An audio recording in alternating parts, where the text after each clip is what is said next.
Igbo ụtụtụ ọma ihe ọma mgbede ọma depending your time zone anyị ya dịka echi maka na echi adịghị agwa bụ ka anyị na-agwa ọ bụ na isonyebe what are you waiting for? Click the like button, subscribe, comment, share if anyị na-ekwu erughị na nke ikpeazụ a. If you are just coming across our channel for the very first time, this is Kelenna TV. We are live and we are direct, bringing you the gospel of redemption at your doorstep. Ihe anyị na-eme bụ common sense. Ọ bụrụ na ị mara ife ịmụ ife mana ọ nwere ife ndị na-echefu maka ntu o si wee dị. That is the reason we are here. I just want to make common sense as always. Onye anyị na-efe bụ odogwu. Onye anyị na-efe bụ odogwu. Onye nke anyị na-efe dị ike. Jehova ndị na-ekwu eziokwu dị ike. Onye mụ na-efe dị ike. Onye anyị na-efe dị ike. Onye nke anyị na-efe dị ike. Jehova ndị na-ekwu eziokwu bụ odogwu. Onye mụ na-efe dị ike. Onye anyị na-efe dị ike. Ike anyị kwaba mba dị ike. Jehova kwụrụ ọkara ibe bụ odogwu. Onye anyị na-efe bụ mmụọ. Onye anyị na-efe bụ mmụọ. Chi nke anyị na-efe bụ odogwu. Jehova onye na-eme ihe ukwu dị ike. Jehova na-enye ndụ. Ọ bụghị bụ Chineke mmiri ozizo. Jehova mmiri ozizo. Izo na mba niile ka ndị na-ekweghị iwe kwere na chi nke anyị na-efe kasị mma. Onye mụ na-efe bụ odogwu. Onye mụ na-efe dị ike. Onye nke m na-efe dị ike. Jehova mmụọ na-eri mmụọ bụ odogwu. Jehova na-enye ndụ. Ọ bụghị bụ Chineke mmiri ozizo. Jehova mmiri ozizo. Izo na mba niile ka ndị na-ekweghị iwe kwere na Chukwu nke Biafra kasị mma. Onye anyị na-efe bụ odogwu. Onye anyị na-efe bụ odogwu. Onye nke anyị na-efe bụ odogwu. Chukwu nke Simon Ekpa dike. Igbo bụ Igbo. Ọtụtụ ọma ehihie ọma mgbede ọma depending your time zone. Ọya amalaghị mma ọya abalị. Igbo n'ihu ihe ọma. Igbo n'azụ ihe ọma. Igbo n'aka nne aka ekpe ife ọma. All round blessing is your portion. Ndị niile chọrọ ezi omume ọmaka anyị emela unu. And we move. Ịbịa n'okwu nwere onwe a na-ekwu. O nwere video that I'm going to play for you. That video, I got it from the page of Emeka Gift. I am for Emeka Gift, yeah boy. I don't know why the focus, why the spirit is leading me to his channel. And whenever I come across his channel, the Holy Ghost in me will be ministering something to me.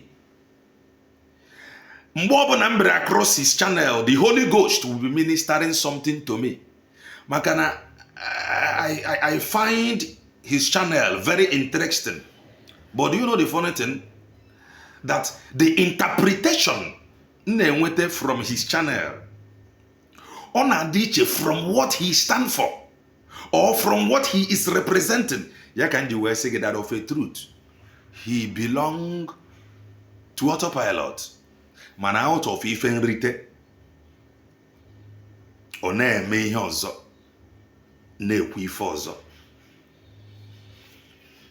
You see Kenneth Okonkwo, I love him as a brother. I so much love him. I love his vibration. Mana ebe ọ dara ya bụ na ya nwa pụtaziri na-achọpụta now what we have seen. Mana ọ bụla ọ na-aka ọ chọpụtara ya ọ mabụ ihe a, but he just want to play along. Ihe a bụ nsogbu ndị isi ojii nwere because ọ ma before ọ pụta ebe support Obi ọ mara gwule le election adịghị ewe n'ọchịchị mana ọ sịkwarị na ọ mara That is to him. Mana mwa, ana mafoti ya naoma. Mana ochoro to play along. Ozi nwere ike to ogologo. But follow us carefully. There is something about leadership. And whenever you find one thing, and the one thing that you are not delivering leadership, that quality, if you are not displaying that quality of leadership, you are no longer a leader. I am going to play this thing to you. And I pray that the Holy Ghost help me to make sense. We're from the leader and a defending structure. And they know what they are ought to do. Bible says something. Or saying that the children of Issachar, they understand the mind of God. They know what they are ought to do. As in the you are in control. And the Mazepa is doing that job. Yeah, with the West in na face the spiritual. Don't take anybody now Mazepa serious. Man, we are here. Let's go and hear from one of us. Hear from him. Chukwu goziri ndị Igbo. Mana out of oke ọchịchọ, ụfọdụ n'ime anyị edebe otule nsị akpọ ha n'otule. Then in the midst of man, ọ na-afụtazi onwe ya as woman. That is because no for a fellow man kpọrọ ya n'ike maka ministerial position. He can no longer speak or defend those he said no bụ ndị nyere ya mandate to speak and represent them. Let's go. Remember, I know IPOB and its leadership. Ka anyị mara ara enwe ihe a ha na-akpọ leadership ma ọ bụ ntu o kwesịrị ịdị. Let's go. You think leadership is a case? No. Esther said, if I perish, I perish. Whenever you are in leadership, look at what happens to Donald Trump. In America, where security is everywhere. Yet, once again, you think leadership is a case? I'm going to take it back. I so much love the way this our brother delivered this message, and I am now doing justice, delivering the same message to ndị Arapu, structure defenders, ụmụnwoke risiri mperi. Hear him. You think leadership is a case? No. Esther said, if I perish, I perish. If I perish, whenever you are in leadership, look at what happens to Donald Trump. In America, where security is everywhere. Yet, 2 times now they wanted to kill him. Every profession has its own risk. If you're not willing, every profession has his own risk. Every profession. Ke risk uno take igro maka okwu freedom a onu na-ekwu. Just gbam of risk uno take igro leadership. Oh, Maazị Nnamdi Kanu onye ndu. Just tell me one risk uno take igro maka okwu freedom Biafra. You people are not doing anything. That is why the government don't even know you. They are not talking about you. That is because you are with the government. Every profession has its own risk. You don't want to take the risk of becoming freedom fighter. You claim to be a freedom fighter. Men that are men and roll a high sea take a risk of hijacking a ship. All of a sudden, you took over and they take glory. Every profession has his own risk. I'm going to take it back. willing to take the risk. If you are not willing to take the risk of that profession, step aside. Yeah, with Rono step aside. DOS and the structural defender. You people was never ready to take the risk of that profession. That is why stepping aside. Hear from this our brother Kenneth Okonkwo. If you claim to be in leadership, if you claim to be one defending structure, oh, IPOB has a leadership. If your leadership is not functioning as described by this our brother Kenneth Okonkwo, step aside. Step aside. Clear road for man Wesabi. Clear road for men that is ready to take the risk of that profession. Don't defend useless structure. That a structure that you are not ready to take a risk to defend and protect, that is useless and the empty structure. Says this our brother. Hi, man, before. Okay, I could have read what Emeka gave to wrote. But let me do justice to this video finish. Before then, let's go. You think leadership is a common case? No. Esther said, if I perish, I perish. Whenever you are in leadership, look at what happened to Donald Trump. Esther said, if I perish, I perish. He is now talking to himself. Because Obrunoma, Lobienwe the quality. Yawa needri. Oda rejuwa la onwe. Mana ihe the temple ochoro ka obota ochoro ka ero onwe ya, because I know that Obi do not have that quality of a leader. Ihe about the mind ndị mgbe ancestors anya mind ya ka ha ji wee jog. Leadership is not a camouflage. Esther said, if I perish, I perish. That is because Esther is fighting and defending that which is so dear to him. Structure and they defend. What price are they ready to pay for the sake of the structure? Femiane. To the point, even now, we have ordinary interview. Come and tell us your ordeal. Come and tell us the persecution. Come and tell us what you know or what you want to know. Banyere your leader that was kidnapped or abducted in Kenya. That is because they are not leaders. There are no structure anywhere. Talk more of Ndele Defendia. These were men doing nothing. Only Eden and Abtandeba monthly dues. Na Amazu. Because they don't have this quality. Every profession has its own risk. You are answering a freedom fighter alone. No go bound to Lisigi. In a season the buy is a colonia hate bound to this year. You are a joker. Esther said, if I perish, I perish. That is because Esther knows what she was fighting for, or what she is fighting for. What are you fighting for? Oh, we are peaceful IPOB. Oh, come and see. They are killing us here. After that incident,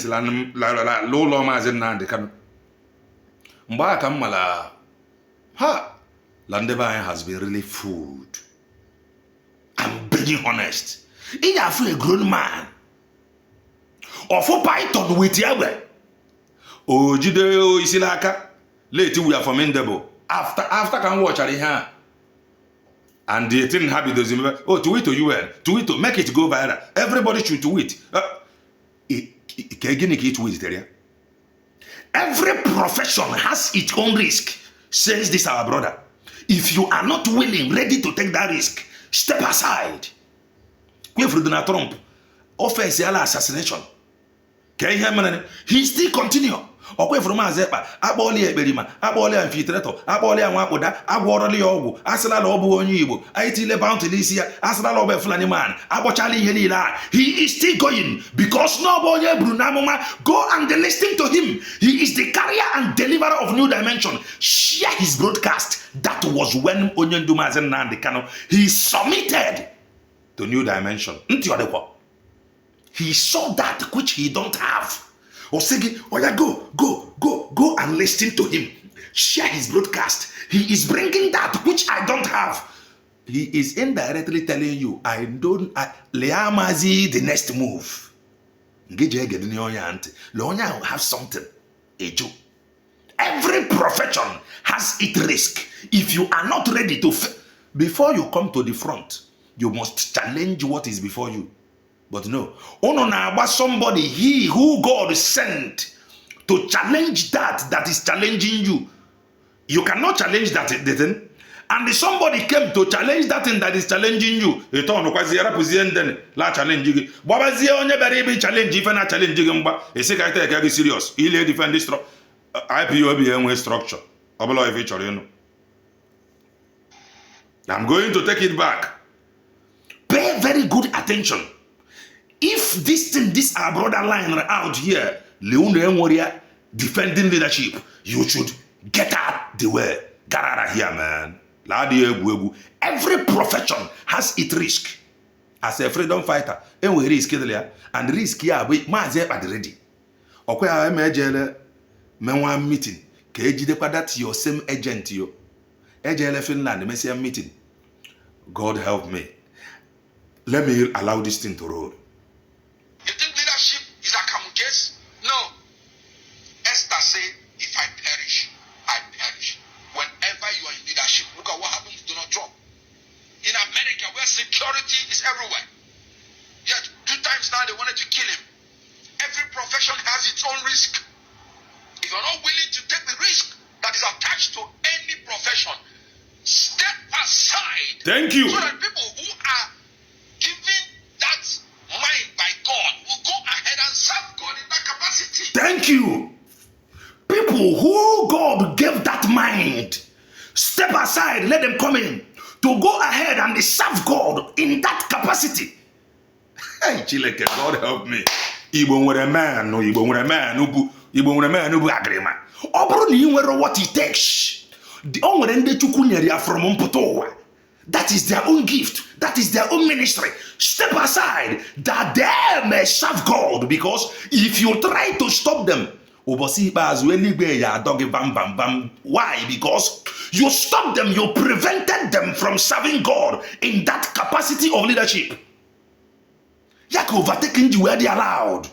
Some of you with what it takes to pilot the affair. Money soil go your hand. You have soiled your hand with bribery, corruption, envy, jealousy. And then by soil, what happened? You are no longer qualified. You are no longer a vessel unto honor. So you step aside. As a gift, as a ministry, that they are going to serve God in leadership position. Don't stop them. As a Kanama. Speak on, one name. Hey, Chineke. Speak on.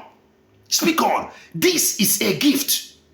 And the Mazeba that is because we are never called for this mission. Mazin Nandi can pray for men and women that we are born for this particular task. Yeah, we're trying to make the puta joy fight that which he stood for. Because before now, he have prophesied in a time like this that he need men and women whom God delivered for this mission, for this purpose. I sent thee to come and fight for Biafra liberation.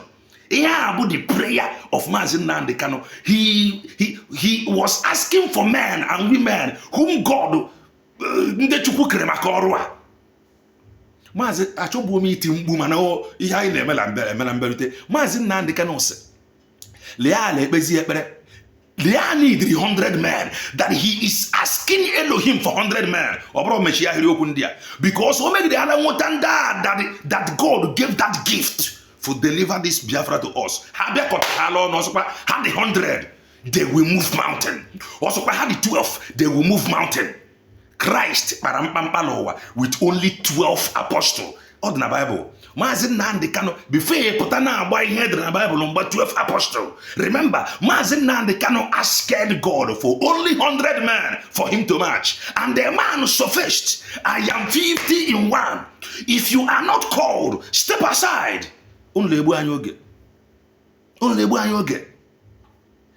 This our brother delivered a message. And I am now delivering the message to you. And in the defend structure. If you can listen to this thing and continue defending structure, I think let me just allow it to roll uninterrupted. Let me take it back again.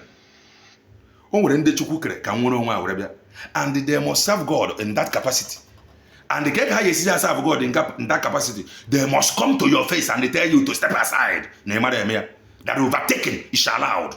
Let them go and deliver freedom to Ndehabra. Let me allow you to roll. Pay very good attention. Leadership, structure defender. Leadership, share this broadcast. Leadership. If you know that your own leadership is not toward or channeled towards this direction, this our brother Nenye, Kenneth Okonkwo, step aside. Step aside. Men can need 100. Mazin Nnamdi Kanu prayed for 100 only. I went home. That is, I paused a bit. Maybe the nature. How do he mean that he needs only 100 men to march? I was like, is he serious? Something told me that Christ only walked with 12 apostles. He walked with only 12. 12 dedicated apostles. Even in that 12 Christ or Christ assemble. Judas no limit that 12. Limit that 12 Christ na assemble. Judas no limit. Mali mazi yemre the ministry of Christ before you were final. But that Oputa n'ebe nwere mmadụ 200 after his ministration. We know the whole 200. Odokuzie mmadụ 12 anya, they are not even needed. So he don't need the multitude. He needed the people that he was ready. So Christ walked with only 12 to deliver multitude. I was saying, no, jiri ibe azụlọle were feed ndị mmadụ. Werezie weta I need 100 men. That is ibe azụ 100 ka Maazị Nnamdi Kanu chọrọ iji were deliver a nation to us. Ibe azụ 100 ka ọ chọrọ iji were deliver. And anyị nwetazi ihe ofu ibe azụ sịrị ya aja abụzi ibe azụ 50 lotu bụ Maazị Ebanjọkụ. Then ndị mechie ahịrịokwu ndị ekwechiri na ọ dị possible. I'm going to allow it to roll. Chukwunna help me. But broadcast you oje to ogologo mgbe ọbụla meet it well.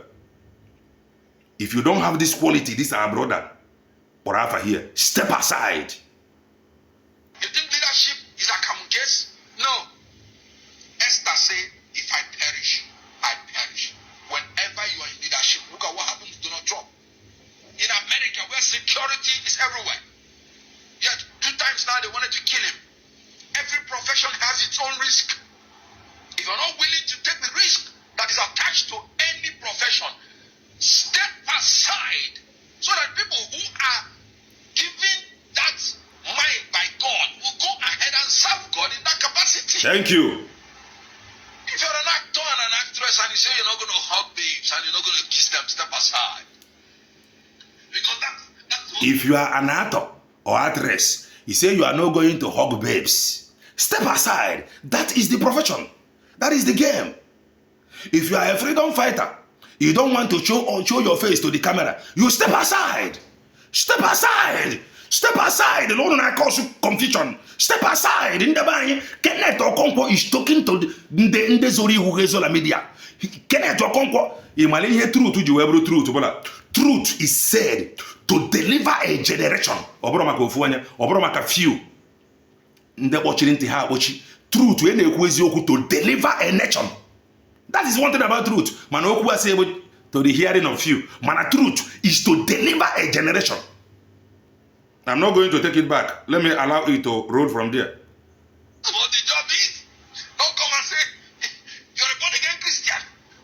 That's what the job entails. Into the other channel now. Don't come there and tell me you are a born again Christian.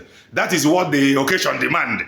Because mgbe ha kwụsịrị ibe gị ugwu, ha chọrọ ka enjoy ebe anamana. Anyị ele-ekwuzie ntụ anamana de la that channel. That is what the occasion demand. Let's go. Politician, and you can't stand for your people that voted for you. And because you don't want to die, step aside. Because that's what the job entails. Any politician that is not behaving like Sim Fubara, who will resist and protest when his rights are trampled upon. When it was time for Nigerians to protest, Obi Ibrahim, we are not talking to Obi now. We are talking to structured defenders. If you are not ready, step aside. Let's go. Knowing that our judicial system, knowing that our electoral system have failed us, that any politician who will not stand his ground, no matter the risk to his person, I said I will not speak for that politician again, and I maintain it. And you can see what is happening because we can't go forward. We calm down. If Mubarak has been saying calm down, do you know where Rivers State would have been? Obi told you people to calm down, and you people calm down. That is why DOS is telling Biafrans, or some Efulefus, or what Biafrans, some Efulefus, their likes. DOS is telling them to calm down. We are working on the ground. And we believe something, the leadership cannot disclose everything to the public. The leadership is working. The leadership is working. That is the calm down titles. Just calm down. The leadership is working. And when this calm down, like 2016 they were busy telling you to calm down. We are in the top of our game. We will get the lion's share. We will do this. We will do that. Avengers happen. Hijack your cheap. After coming down, after Mazen Nnamdi Kanu release, they set trouble between Mazen Nnamdi Kanu and the Avengers. Avengers in Ruan Lelu Alakbo. Yeah, we're underground workers ji were very dangerous and deadly because you don't know their face. They are not taking responsibility of anything. The only thing Hajile Megebo, calm down. May chere. Father Balimo Fabu Pompatanos na join Jebu. Can you trust such people? The answer is no. If you are not ready, willing to take the risk of delivering Biafra to your people, step aside because Nandeba Yamari. Let's go.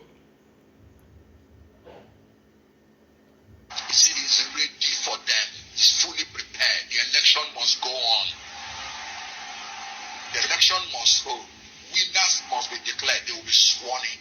And whatever is going to happen, let it happen. I am looking for leaders who would say nobody will rig my election. And if you rig my election, I will fight. Nigerians, come out and fight.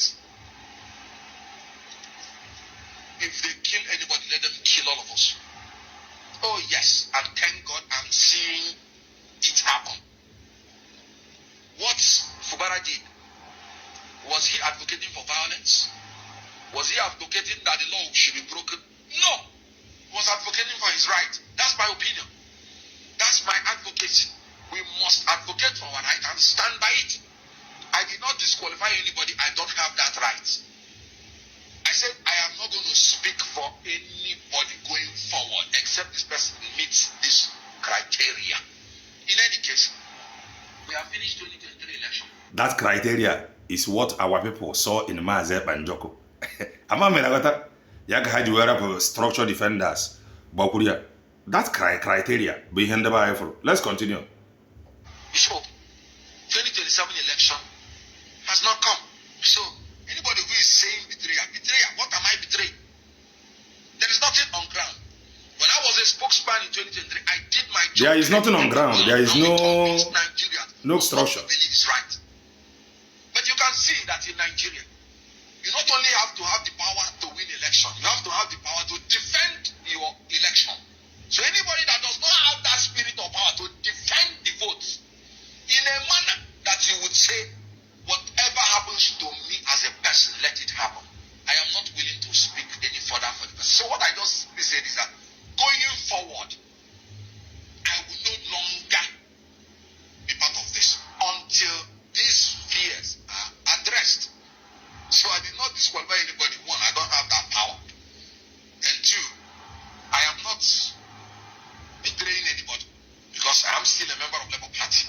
And you can see I'm still fighting. The Labour Party should be consolidated because Nigerians are looking for an alternative to these people. But if you want to fight these people who are compulsive thieves, He is now talking about politicians. But don't trust him.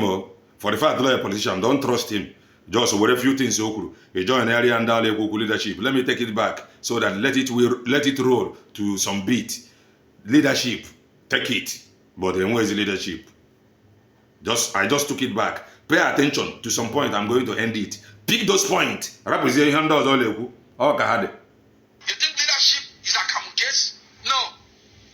Esther said, if I perish, I perish. Whenever you are in leadership, look at what happened to Donald Trump. In America, where security is everywhere. Yet 2 times now they wanted to kill him. Every profession has its own risk.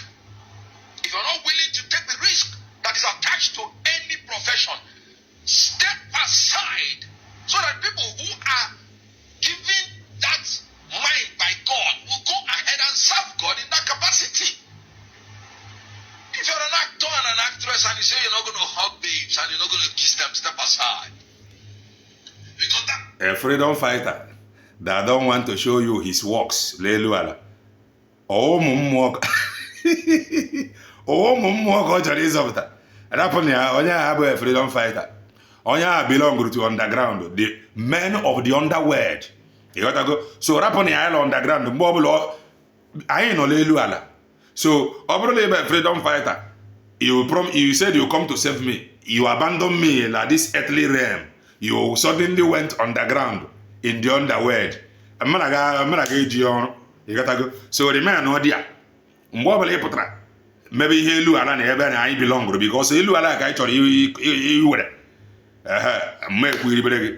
You probably be a freedom fighter. You are not showing your face to the media, telling us your plans, your strategies. Labuo, you are not a freedom fighter. You belong to the other world.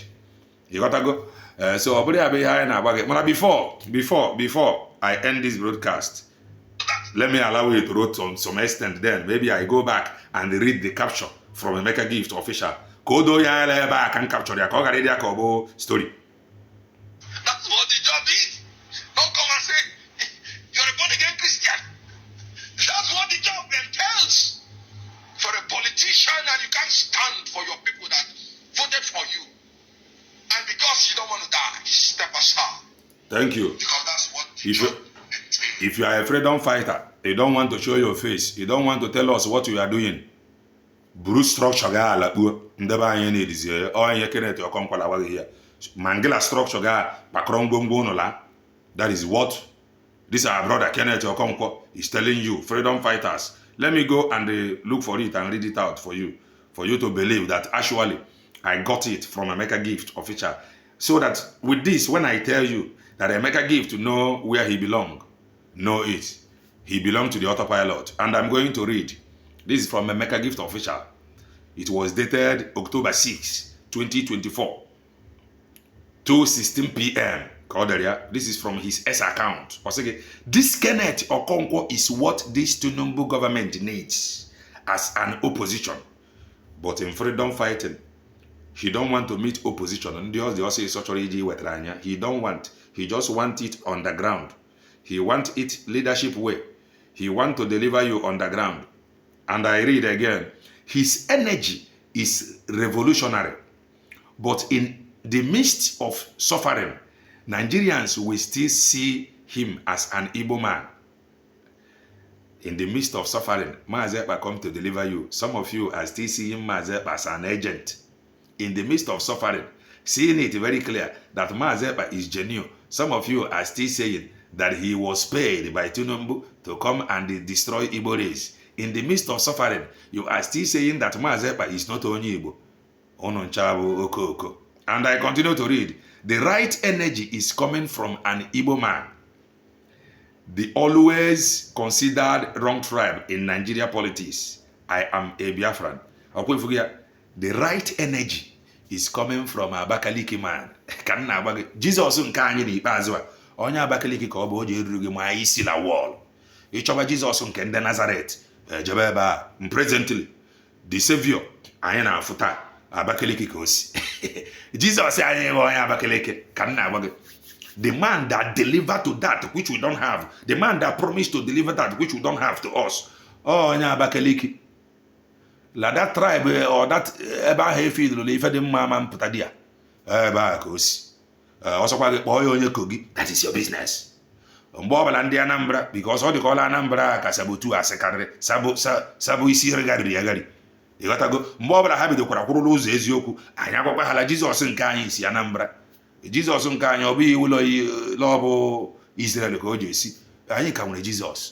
Jesus walked with 12 apostles like his own time. Now, Mazi Nnamdi Kanu, as Jesus of our own time, prayed for only 100 men. And in our own time, we saw a man whom promised to be 50 in one. In the person of Mazi Ekpa Njoko. In every generation, God always have men to use. During the time of South Africans, God gave them their own Jesus. In the person of Nelson Mandela, you may not like it. You gotta go. But if you are not ready to be a leader, step aside. Although our people have woken up before this word again, and after from 19 woke up. You were up for structural defenders. You got to go. So that is how it will be and continue to be. Now here's a Chito Kabeama. He said